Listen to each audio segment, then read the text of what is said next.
Boa noite a todos, que a paz de Jesus esteja aí no seu coração, permaneça para sempre. Semana passada, eu ouvi dizer, eu dei uma olhadinha lá no Instagram, e a ministra lá de Porto Belo, Isabela, esteve aqui compartilhando uma palavra, quem estava na semana passada, e ela estava compartilhando uma palavra que o título da palavra era Escolhas que nos recompensam. E ela estava falando de um herói da fé, Moisés. E ela mencionou que muitos relatados lá no livro de Hebreus, que nós chamamos de heróis da fé, eles fizeram tudo o que eles fizeram pela fé. Por conta da fé é que eles conseguiram realizar todas as coisas. E está escrito como uma nuvem de testemunhas para nós. E ela também citou que as verdades de Deus devem estar enraizadas em nós e transmitida aos nossos filhos. E aí, outra coisa que ela me chamou a atenção, que ela compartilhou, que ela diz que as verdades devem ser compartilhadas com os filhos a ponto de despertar perguntas no coração deles. Por exemplo, por que meu pai, minha mãe ou qualquer um outro que ele conheceu, que viu a palavra de Deus, que viu Jesus nas pessoas, por que eles seguem esse caminho? O que eles enxergaram? Por que eles têm tanta convicção do Deus que eles servem? Aí suscitar na pessoa o desejo, eu também quero isso. E que também os filhos, eles têm uma fé que molda as suas escolhas. E quando nós ouvimos a palavra, muitas vezes nós não temos noção. Porque a palavra que é pregada é a palavra de Deus. E a palavra de Deus, ela tem um poder nela, quando ela é proclamada. Mas nós temos que deixar que a palavra haja em nós. Que a palavra que nós ouvimos, nós acolhermos ela no coração, como diz um texto. Acolha com mansidão a palavra em vós semeada, que ela é capaz de salvar as vossas almas.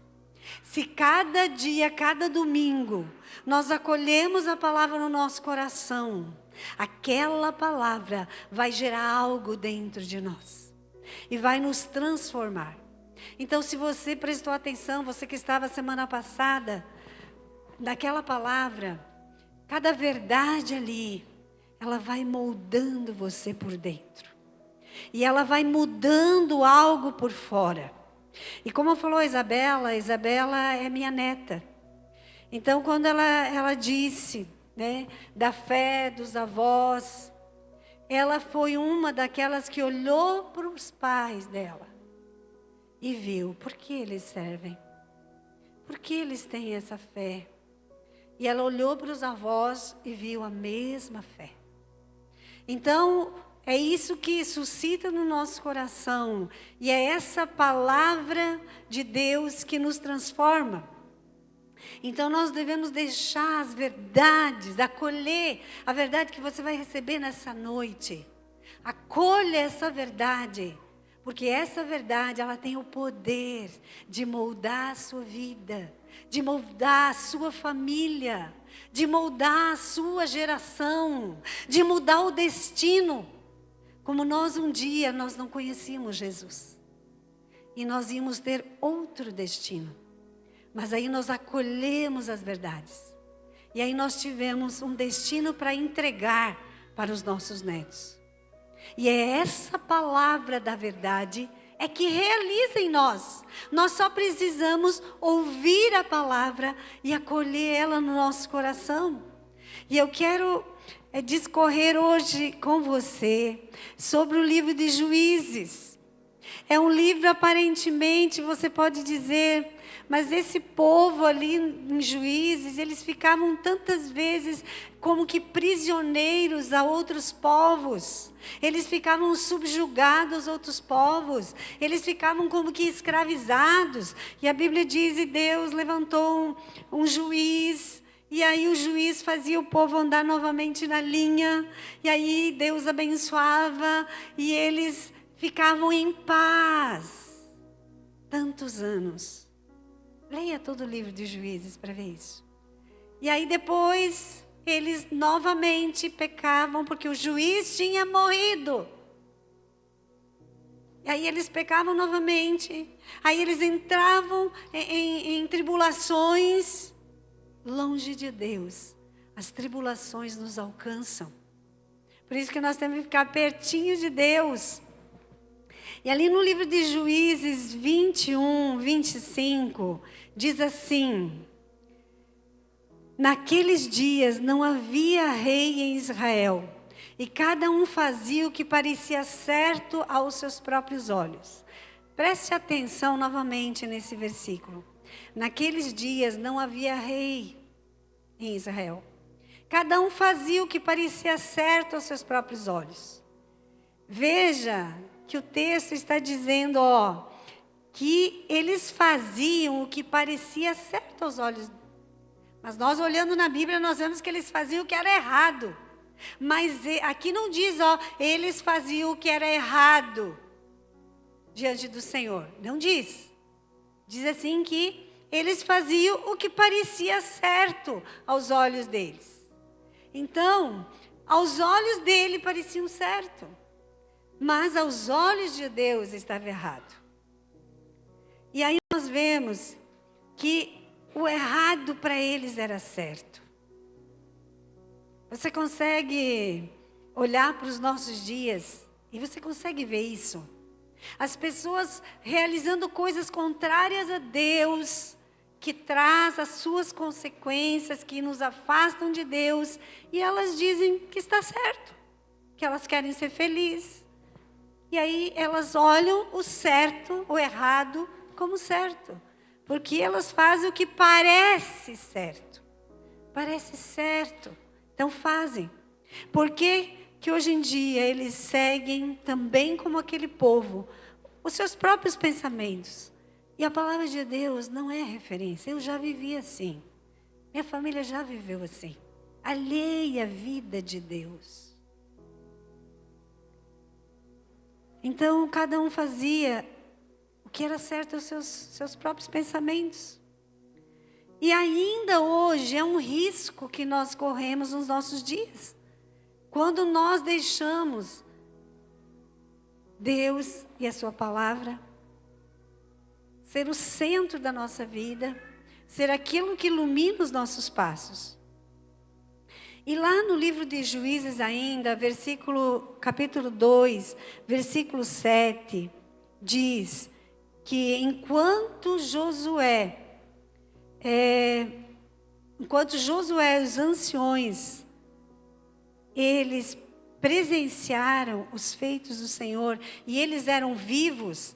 Então Josué, depois eu vou falar um pouquinho, pegando a história, né? Por isso que todos nós, vocês, ler a Bíblia, deve conhecer tudo que está escrito. Porque quando o pastor fala, você sabe do que ele está falando. Né? Então, o pastor não precisa ficar puxando quem é Josué, o que fez Josué. Aí o pastor vai trazer todo o contexto aqui. Eu vou dar o contexto do livro, mas aqui de Josué eu vou passar em frente. Então, Josué estava conduzindo o povo à terra prometida. Moisés começou e depois Josué continuou a levar o povo na terra prometida. E quando eles chegaram e foi distribuído as tribos lá, cada um ficou com a sua terra. Aí então, nesse tempo em que Josué vivia, em que os anciões do tempo de Josué viviam, eles andavam corretamente perante Deus. Mas quando Josué morreu, quando os anciões que viviam naquele tempo morreram, o povo se desviou. E a Bíblia diz que a geração seguinte não conhecia o Senhor.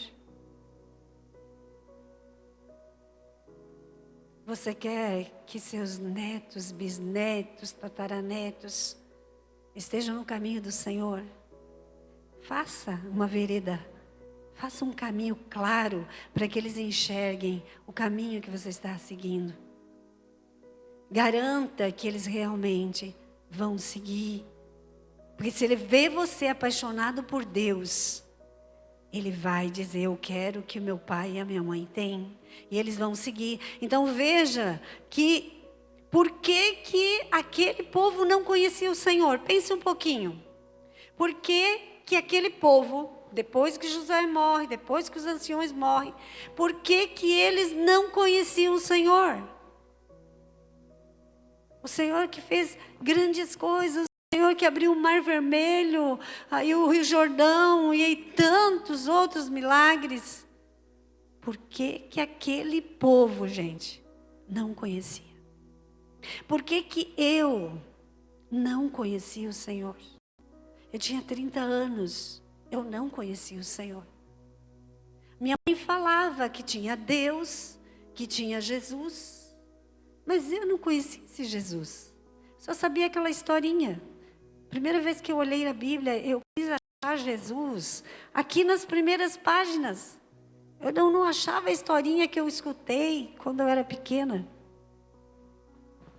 Por quê?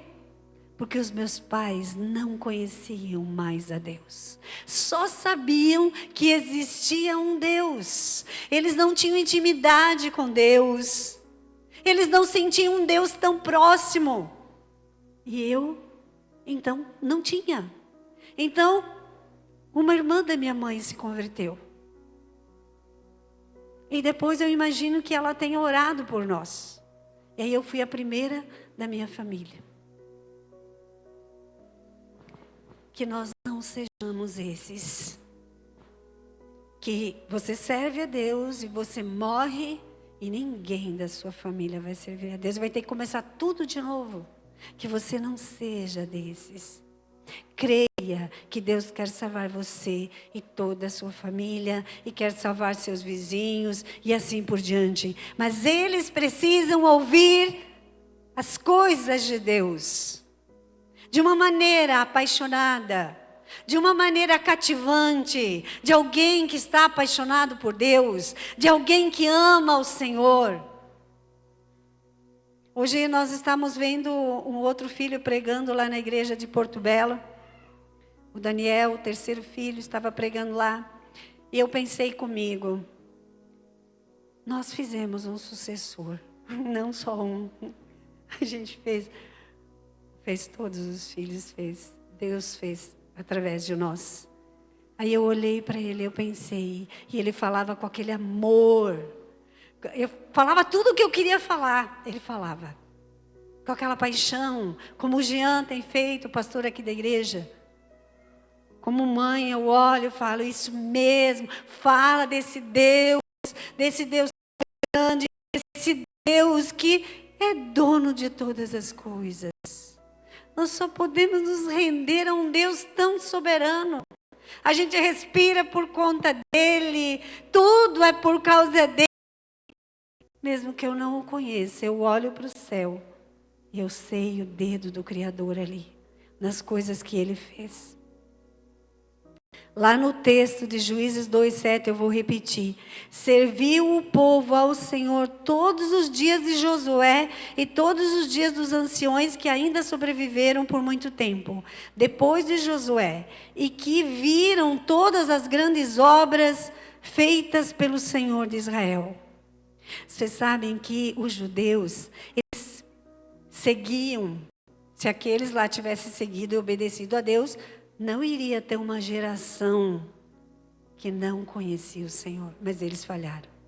Sabe que eles têm uma oração que eles fazem de manhã, logo que acordam e quando vão deitar. Se chama Shema. E a oração é baseada em Deuteronômio 6, 4, 9. E eles dizem assim, Ouve, ó Israel, o Senhor. Ouve, ó Israel, o Senhor nosso Deus é o único Senhor. Amarás o Senhor teu Deus de todo o teu coração, de toda a tua alma, de toda a tua força. Essas palavras que hoje te ordeno estarão no teu coração, e tu as inculcarás aos teus filhos, e dela falarás assentado, andando pelo caminho, e ao deitar-se, ao levantar-se. E aí também o restante do versículo fala: coloca nos umbrais da tua porta, coloca amarrado ali, para você saber, para você não esquecer. Agora olha só. Eles dizem, mas sabe o que eles fazem? Eles colocam a mão direita nos olhos, tapando os olhos, e eles repetem: ouve, ó Israel, o Senhor, o nosso Deus é o único Senhor. Senhor significa dono. E eu vou convidar você, se você quiser. Pode se colocar de pé? Se você quiser fazer isso. Nós vamos repetir, e você vai repetir comigo.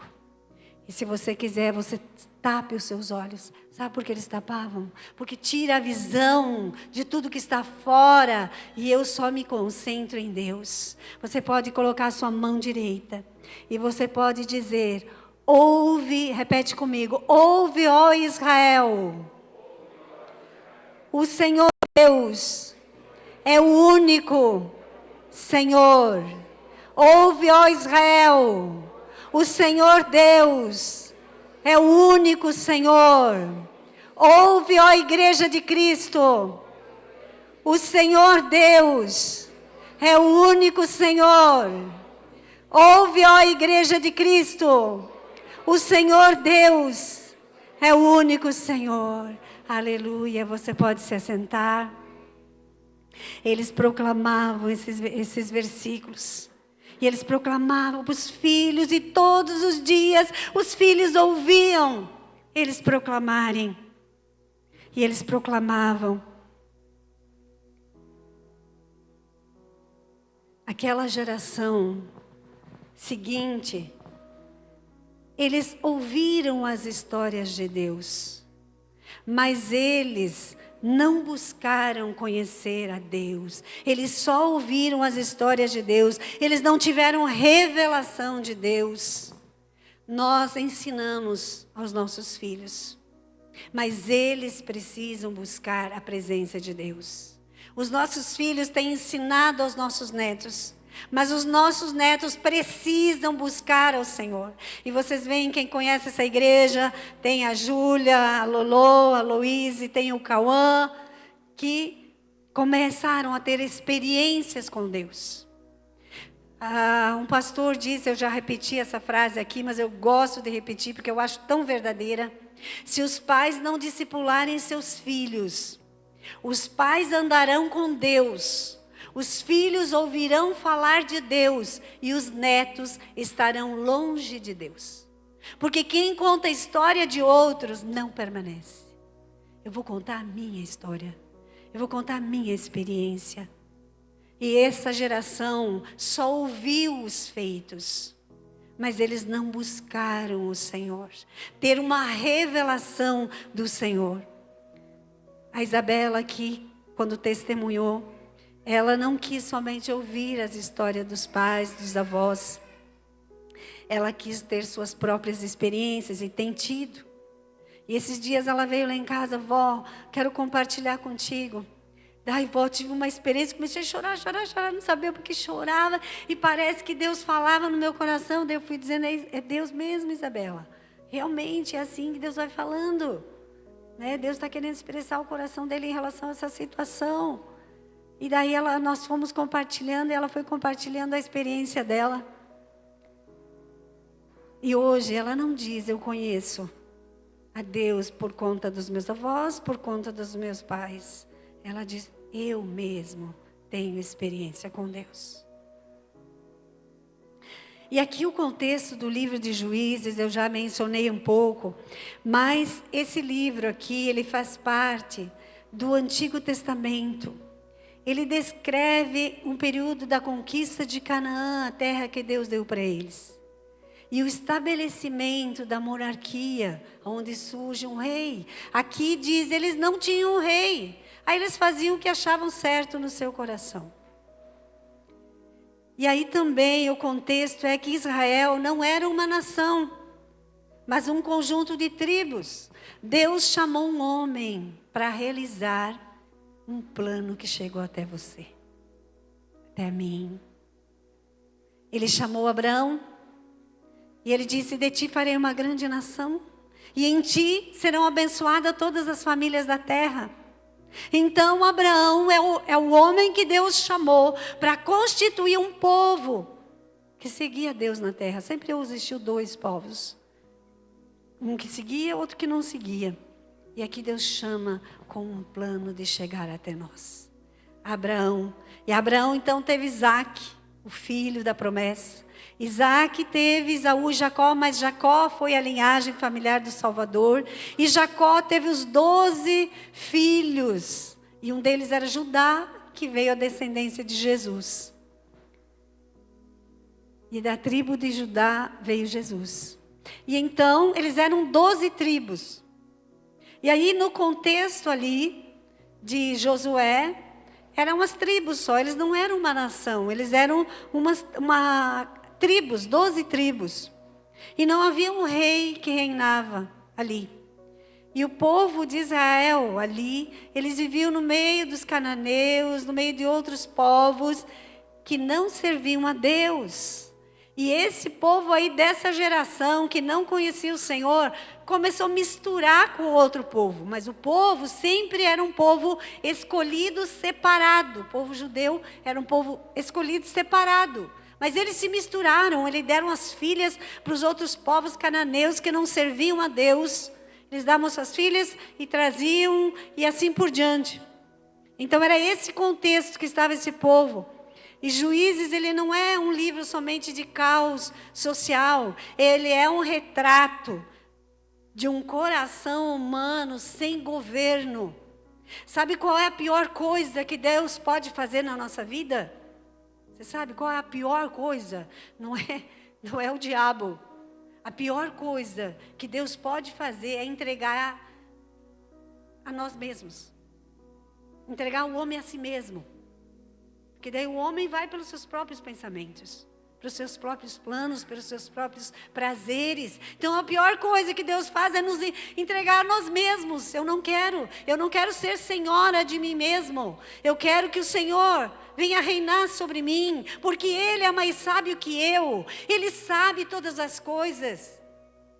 Ele sabe o fim desde o começo. Então, esse povo ali era o retrato de um coração humano sem governo.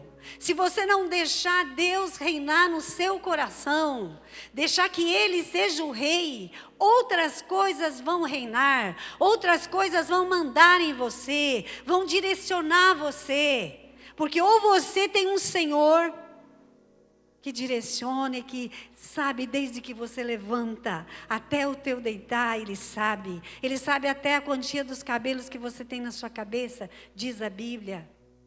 Então Ele fez a terra perfeita para nós, então Ele sabe melhor que nós conduzir a nossa vida, se Ele é Senhor, se Ele é dono. E o resumo do livro de Juízes, ele segue um ciclo, como eu já citei, repetitivo. Israel se afastava de Deus e ele entrava em idolatria.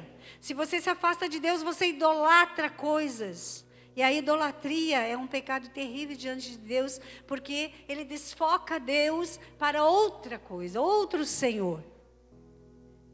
E aí o povo se afasta de Deus, e Deus então entrega a eles, quer dizer, Deus tira a mão deles, Deus se afasta deles e eles vão ser subjugados por outros povos. E aí tem uns que ficam 8 anos, e aí eles clamam a Deus. E esse livro nos retrata o amor do nosso Deus, o grande amor que Ele tem. Porque todas as vezes, se fosse eu, se fosse você, eu garanto que você ia dizer assim, não. Você já veio pedir perdão de novo, e eu já sei que você vai fazer de novo, eu não quero mais saber. vai se virar. Porque esse povo pecava, se afastava de Deus. E depois, quando ele sofria consequência, porque longe de Deus, nós ficamos à mercê do inimigo de Deus. E esse povo então ficava à mercê, ficava escravo. E aí eles clamavam a Deus: tem misericórdia. Aí sim, eles lembravam do Deus de Israel. Daquelas historinhas que eles escutaram. E aí eles clamavam. E Deus ouvia.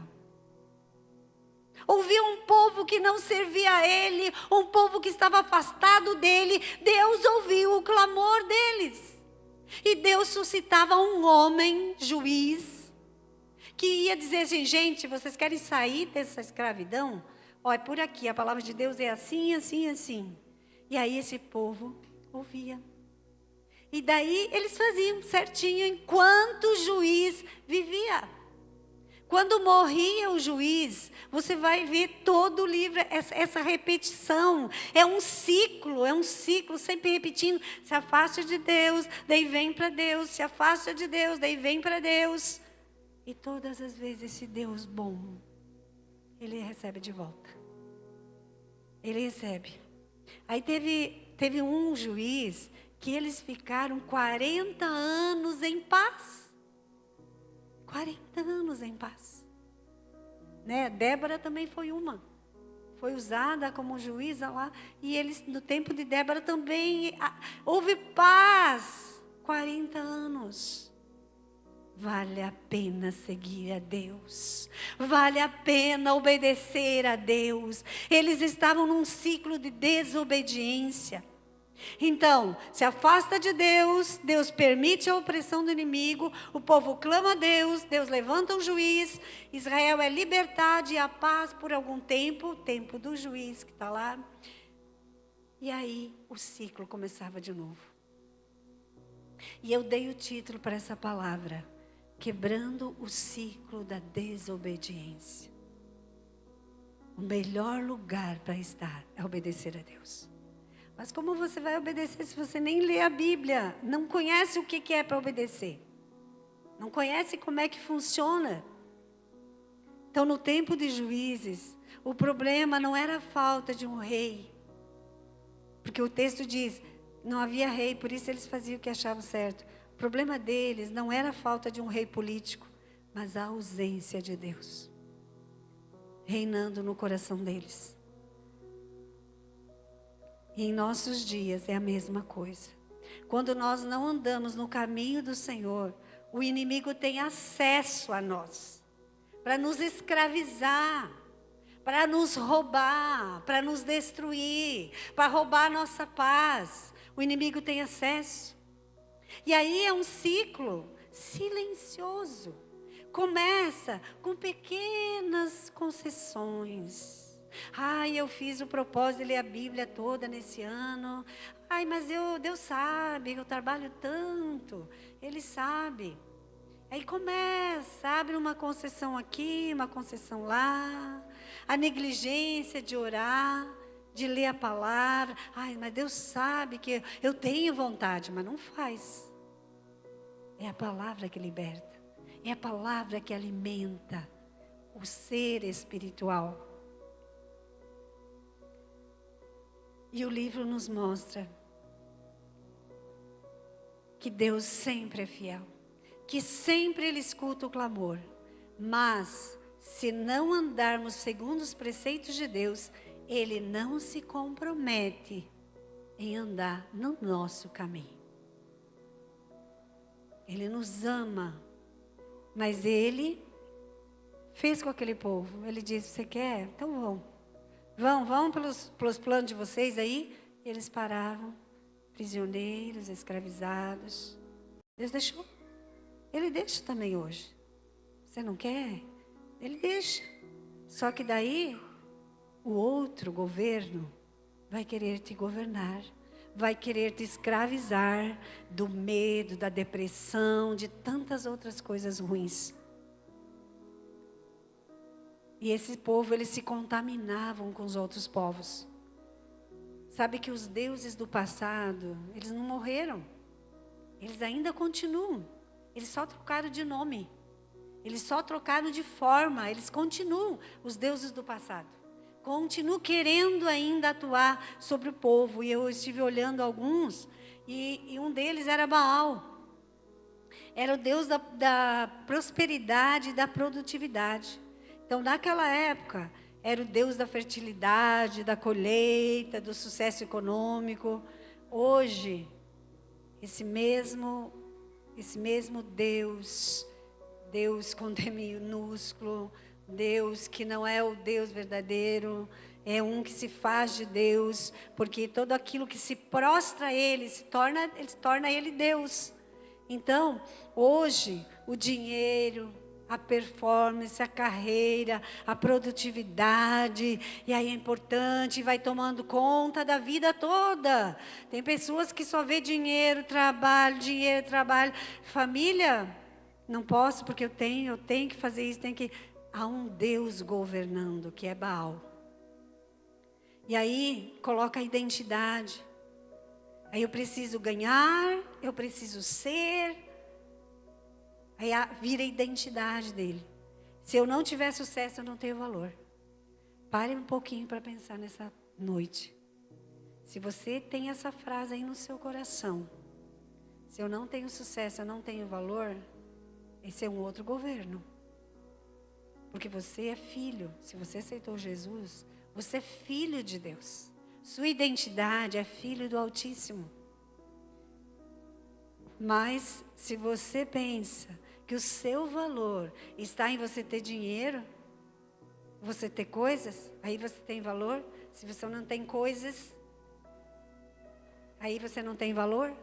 Se isso está aí no seu coração, rejeite, porque isso é uma mentira. Isso não é para os filhos de Deus. Astarote, a deusa do prazer e da sexualidade.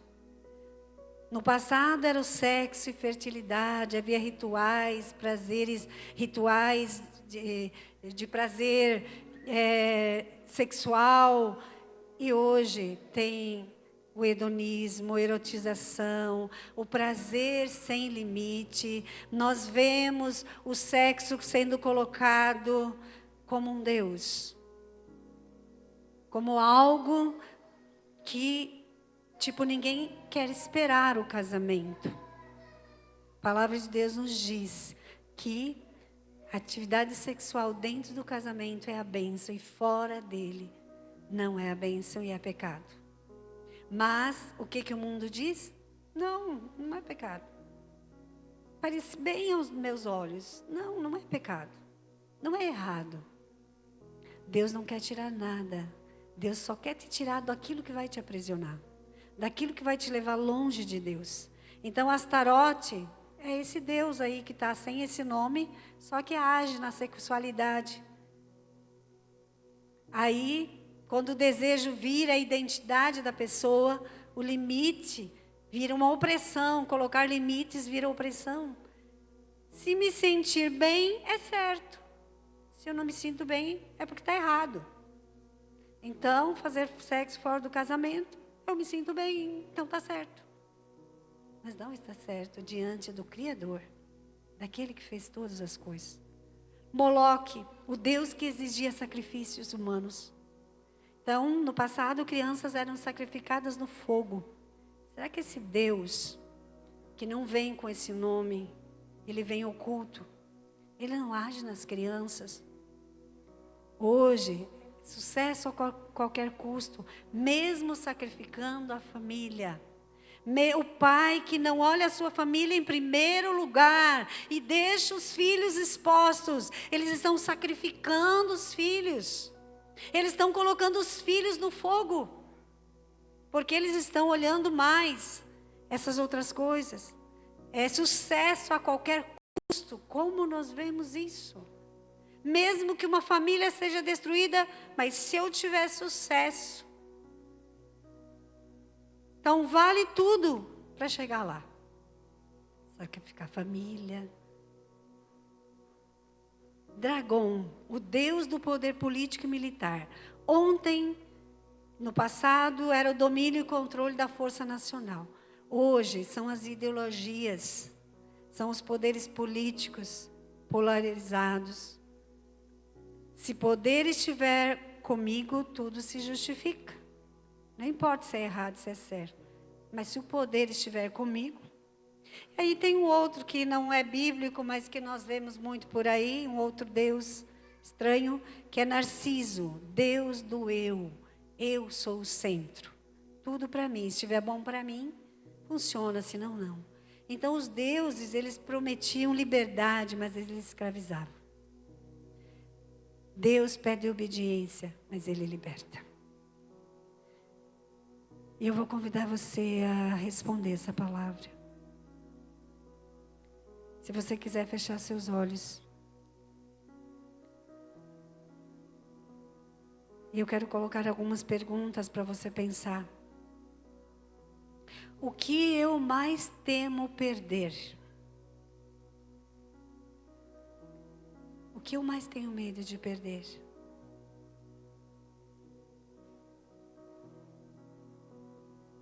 Meu filho pregou lá em Porto Belo hoje. Ele disse que Davi pecou, e pecou feio. Mas Davi, o que mais Davi temia era perder a presença do Senhor. O que mais você teme?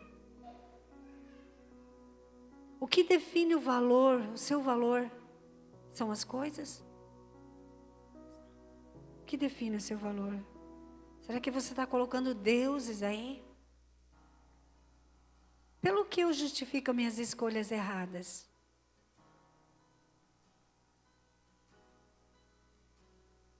Quem que está ocupando o trono do seu coração?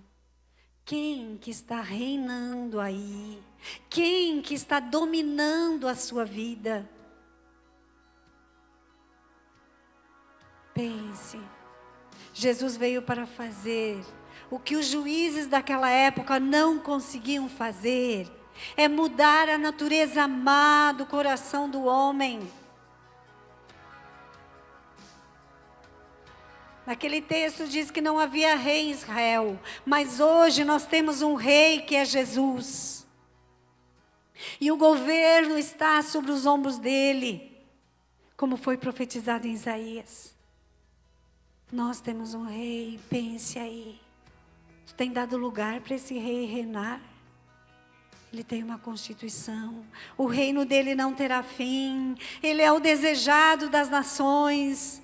Na luz dele nós veremos a luz.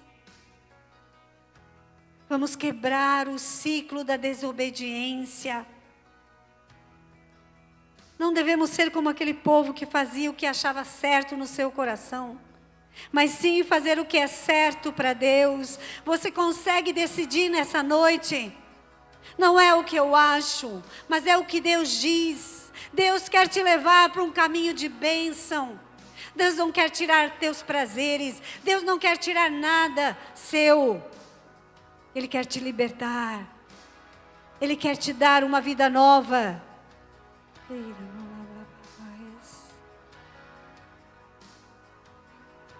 É o que Deus diz. Nós não temos somente um rei no trono, mas Cristo no centro da nossa vida. Cristo não veio só te salvar do inferno. Ele veio para reinar. Há um convite nessa noite. O pecado nos afasta de Deus. O pecado nos leva à escravidão, a nos tornarmos escravos, a ficar sobre um jugo opressor. O pecado nos leva para perto do inimigo de Deus. Você deseja quebrar esse ciclo? Esse ciclo de peca e volta, peca e volta. Você quer quebrar o ciclo da desobediência? Você pode examinar seu coração. E você pode decidir mudar o rumo da sua vida. Talvez você seguiu a Deus como uma religião.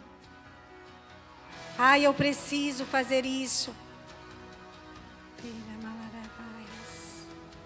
Mas nessa noite, escolha.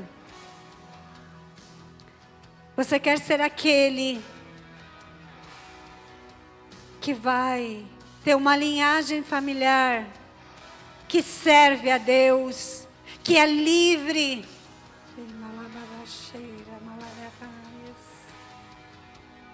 Decida. Se você quer ficar no mesmo lugar que você está, ou você quer crescer em Deus, crescer em conhecer o Senhor e largar toda a desobediência. Você quer conhecer o Deus que fez coisas tão lindas, que é todo poderoso. Você pode dizer: Senhor, eu quero te conhecer mais.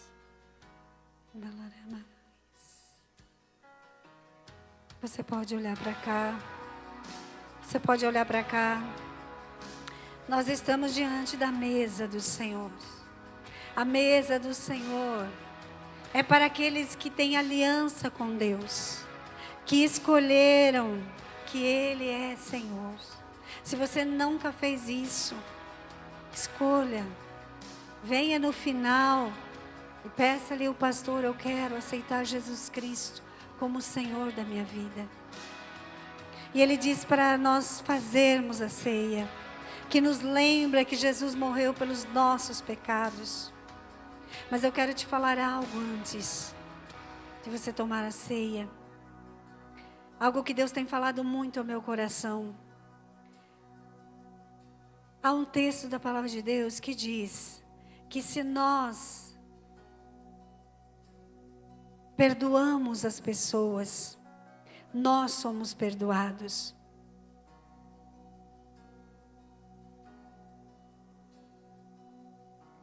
Se nós não perdoamos as pessoas, nós não somos perdoados. E todos nós, de uma certa forma, pecamos.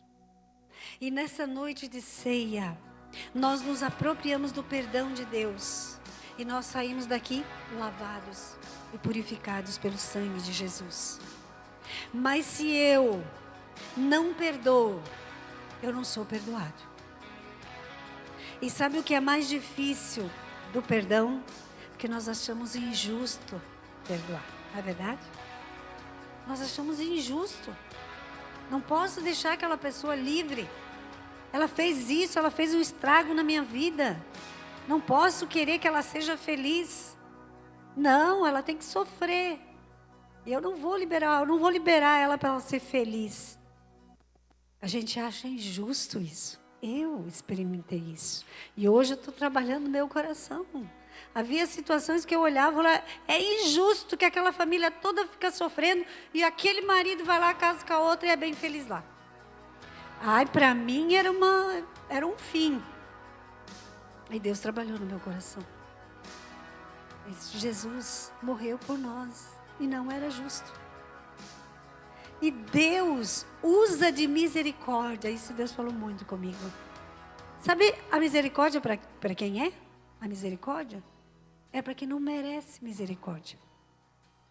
É para esses que não merecem misericórdia. É que é a misericórdia. Então, Deus me deu uma libertação. Eu pude olhar para a pessoa: seja feliz e vai se consertar com Deus. E resolva você e Deus. Eu quero amar você. Eu não quero prender você. Quero te liberar para prosperar. Por quê? Exerci misericórdia. Porque eu achei que ela não merecia misericórdia. Mas eu exerci misericórdia. Agora pense, se você tem alguém aí que você não perdoa.